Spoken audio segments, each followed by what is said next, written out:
Good morning, Highland. Years ago, I was on a trip. On my way home, I boarded the plane, sat down next to a young woman.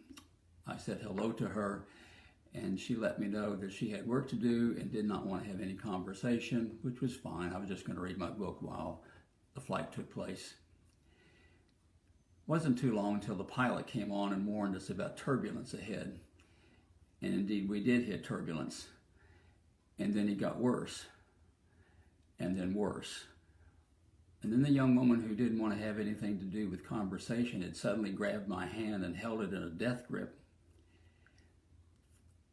I kind of smiled to myself because even in turbulent times, we want human connection. And we hear a lot about connection these days during this pandemic. People singing from porches and balconies, family members touching glass at nursing homes, daily reports from our governor. We get connected by email, text, Twitter, Zoom, Facebook, and Skype. Being an elderly person, I even talk on the telephone. There are a lot of positive messages, lots of ways to connect, and I applaud and appreciate all of them. And yet I have a concern, one voiced to me by somebody I love and deeply respect. How so many positive messages, when she didn't feel so positive, made her feel more isolated. So much talk about courage, but what if your primary feeling now is fear? Does that make you somehow less?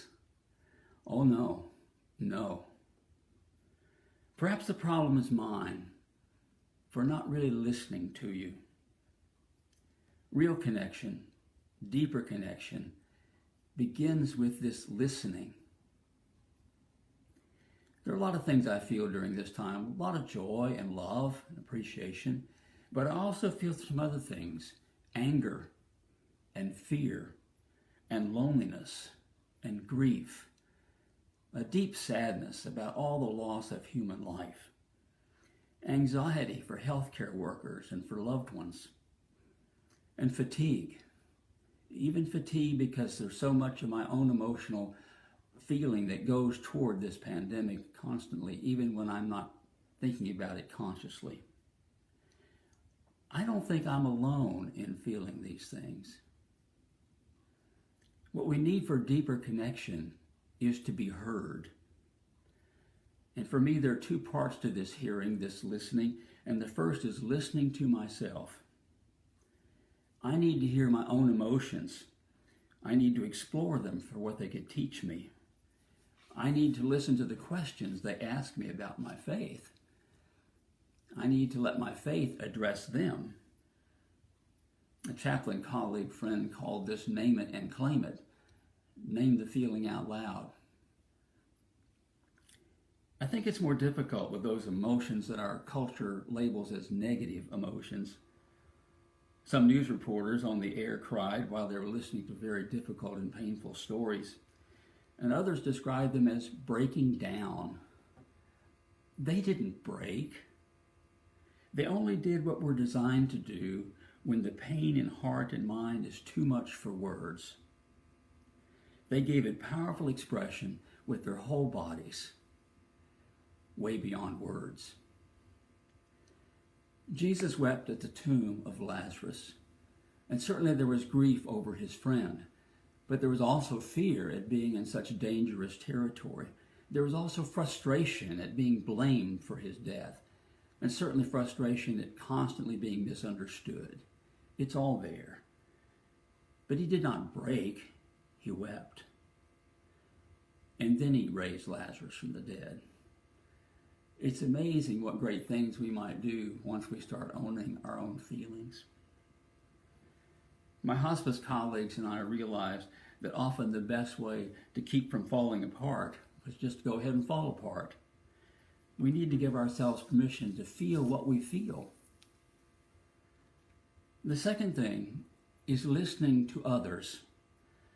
The gift here is letting someone know that they have been heard. That values them. And this may prove more difficult than it sounds. When tough things come up in conversations, we often respond with anxiety and change the subject. Part of my task as a hospice chaplain was going to homes when someone had died, when I was on call. And this one night, this man had just lost his wife, and I was there with him. We were waiting for the funeral home. He was telling me about how they met, how they fell in love, all the things she did, what kind of person she was, and through this, he was weeping quietly. A co-worker who was there suddenly interrupted and told us how some relative of hers used to live on that street. But what she was really saying was, "You're making me nervous and anxious, and I can't listen to your grief and pain anymore." Her comment shut him down. She could not listen to the pain. Blessed are you if you have friends and loved ones who can listen to you and not change the subject, who can love you and not judge you. And what a blessing you are when you can listen to the deeper feelings of another and not judge them and not change the subject and hold them in reverence. May we live today listening with kindness to our own feelings and with compassion to the feelings of others. Amen.